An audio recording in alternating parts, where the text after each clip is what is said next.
Today, I want to share with you how I brainwashed myself to be rich. I went from a broke State Farm salesperson to the CEO of a $50 million lawn care business in 10 years. If you don't know who I am, my name is Mike Andes.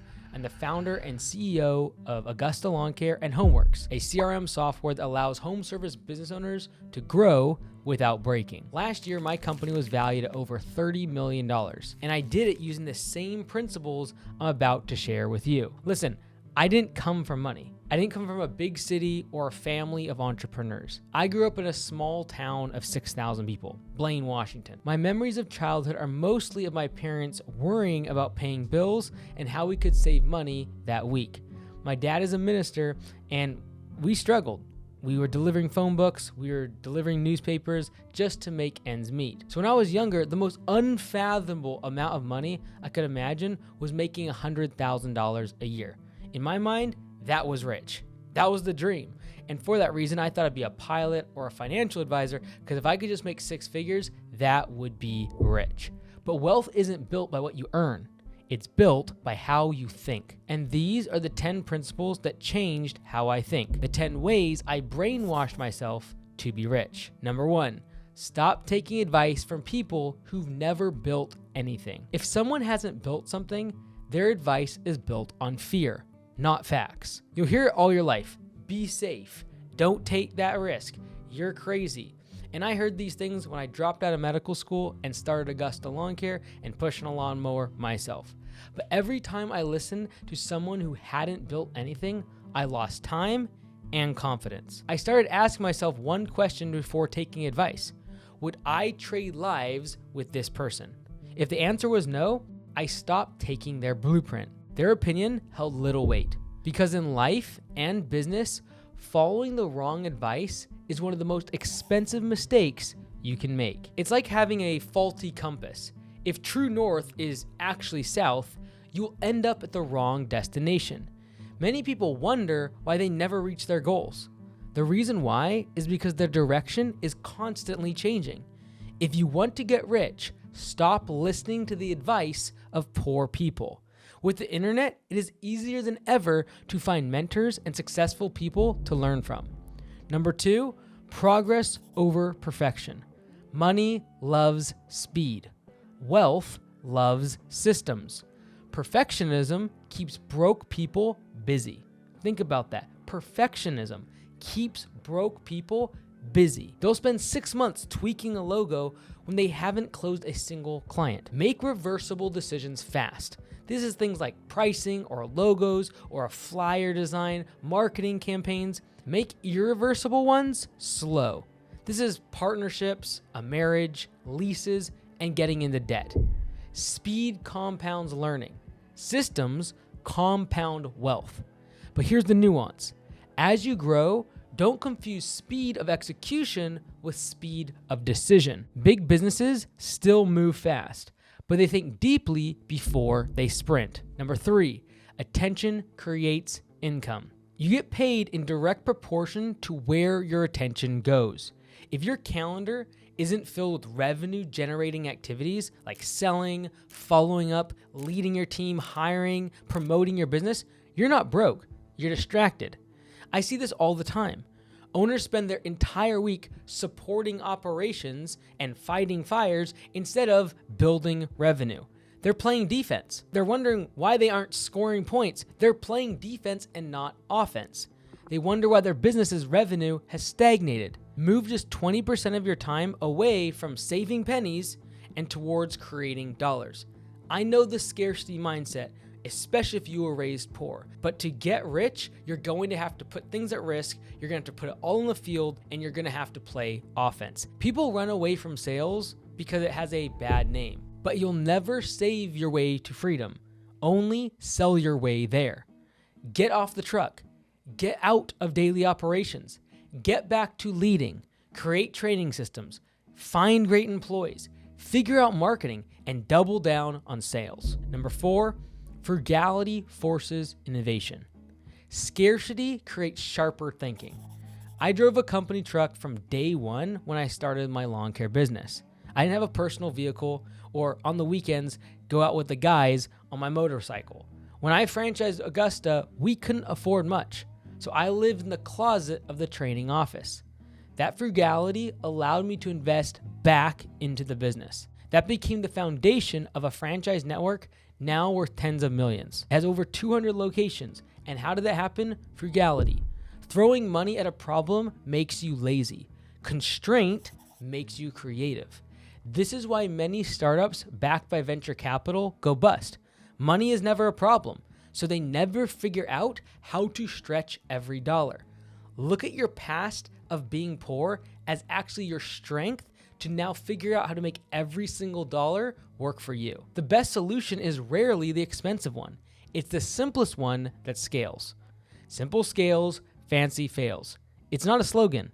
It's the math behind every profitable business. Number 5, 1 month of revenue in the bank, then scale. Cash on hand equals mental freedom. When you know payroll is covered, you can make bold, rational decisions and not fear-based ones.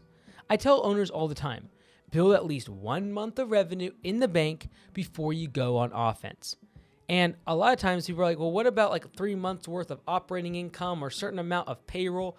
And although that might be more accurate, most people don't know what their payroll is per week. Most people don't even know their expenses per month, but they do know their revenue.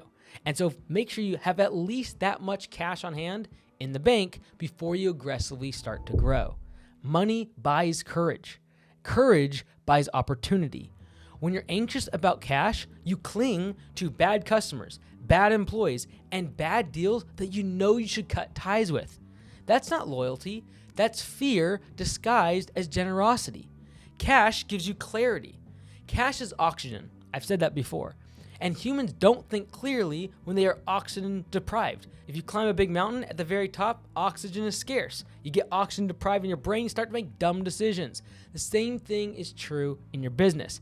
Cash gives you confidence. You are more willing to make changes when you know you will be able to provide food for your family. Number 6, if you're rushing, you're losing. Creating urgency in marketing is good. This is like deadlines and expiration, making sure customers contact you by a certain time. Call us today if you want to get in. However, urgency in wealth building is deadly. I've watched owners sign equipment loans in panic, buy trucks because this deal won't last, and regret that decision for years. If a deal can't survive 24 hours of thought, it's not a deal. And I made this mistake so many times early in my career and signed leases that were 3 or 5 years long and had to pay the price of $70, $80, $100,000 to get out of those deals simply because I acted on impulse instead of taking time to think things through. Wealthy people don't buy under pressure. They buy with clarity. If it makes sense tomorrow, it'll still be there. If it doesn't, you saved yourself thousands of dollars and years of a detour. A bad financial decision made on the spare of a moment can take months or years to recover from. Number 7, treat money like a tool, not a trophy. Money is not a prize. It's a tool. A hammer, if you have one at your shop, doesn't make you proud. It builds something you can be proud of. Money is the same. Use it to hire great people. Use it to buy back your time. Use it to invest in systems that multiply value. Use it to build your community and family. Those are things you can be proud of. Don't hoard cash.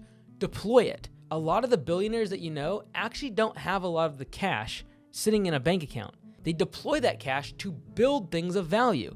Because money is a tool. On November 30th of 2022, the world changed forever. Artificial intelligence or AI. Don't mind me, I'm just brainwashing myself so I can get rich. But if you've like this, all these inputs and things that are happening in your business and sales, operations, and admin every single day, and you're just like, I just need something to focus on, that's why I created Copilot CRM, soon to be Homeworks, so you can grow without breaking, without feeling all these inputs, and be able to focus on your key performance indicators, your close rate, and the things that actually matter in the business. Go check it out so you too can grow without breaking. You're never going to be able to rebuild your house. Every dollar should be working harder than you are. If you could spend $1 on ads and make $20, you would keep using that tool. Like, I'll take that hammer right off, I'll use that again. If I could spend $1 on wages and make $50 back, you would keep using that tool. Money that works grows exponentially. Like an old pastor of mine would say, I would rather wear out than rust out.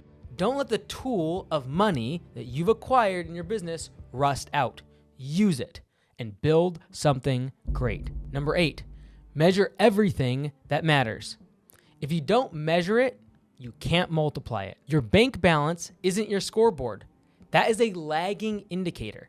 That's like using your gas gauge instead of your speedometer to drive.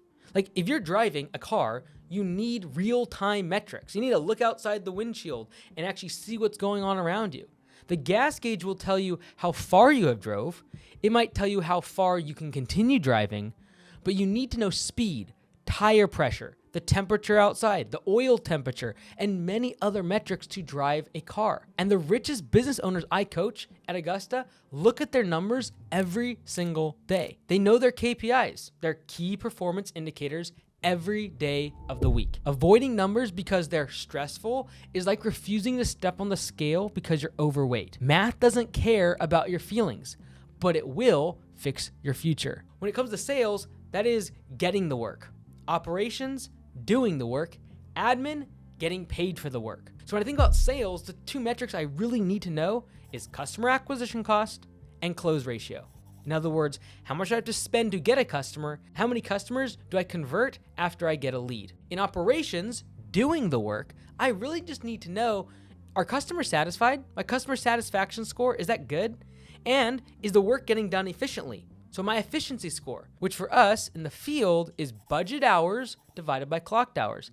That tells me how efficiently the work is actually getting done. When it comes to admin and getting paid, I'm tracking 2 things also: my profit margins and how much cash is in the bank. Those 6 numbers, 2 for sales, 2 for operations, and 2 for admin, will tell you everything you need to know about your business's health. Everything else is noise. Number 9, play the game of money. It's not evil. Money flows to people who create value. It doesn't discriminate. Stop confusing wealth with wickedness. Money simply compounds what's already inside of you. And so for all the people you see on the news that are rich and do horrible things, they were horrible to begin with. And money only compounded and made it possible for them to do even more horrible things. But the same thing is true if you're good and you want to do good in the world and you want to serve the people around you. Having more money, having more tools allows you to build something bigger and do more and serve more. Poor people spend all day thinking about survival. Rich people can spend their day thinking about service. This was a huge mindset swap for me when I heard someone say that poor people are selfish. Originally, as a poor person myself, I immediately pushed back and thought that was horrible. However, I started to think, someone who's poor all day thinks about feeding themselves, making sure they pay their rent, that they take care of their family. Whereas someone with abundance, someone that is rich, is able and has the capacity to think outside of themselves and the people that they're directly responsible for. They're in the mindset of being able to give to others. The Bible never said that money was evil. It said the love of money was evil. In the parable of the talents, the servant who multiplied and actually gained more for the master, he was given more to rule over. He wasn't treated badly. If you treat money as a good steward, it will compound. If you hate it, it will hide from you. Money is the scoreboard for the value you create, not your worth as a person. Number 10, sacrifice or regret. You choose. You can either sacrifice now or regret later, but you don't get to skip both. Don't act rich early. Those ahead of you are not impressed by fancy gadgets, cars, and watches. They're impressed by work ethic. And if you don't have the skill and the experience, work ethic might be the only thing you got. Buy tools and assets that serve both your current goals and your future ones. A pressure washer that saves labor hours pays you twice. Once in time today and once in profit margin tomorrow. Skip the luxury truck. Instead, buy the CRM software. Skip the Rolex. Instead, start your ads campaign. The goal isn't to look rich. It's to never have to look busy again. I didn't brainwash myself to crave money. I brainwashed myself to create it ethically and consistently. From a broke insurance salesperson at State Farm to a $50 million company in 10 years. You can build the same thing, but only if you start thinking like someone who already has it. So stop waiting for permission. Start building proof. That's how you brainwash yourself to be rich.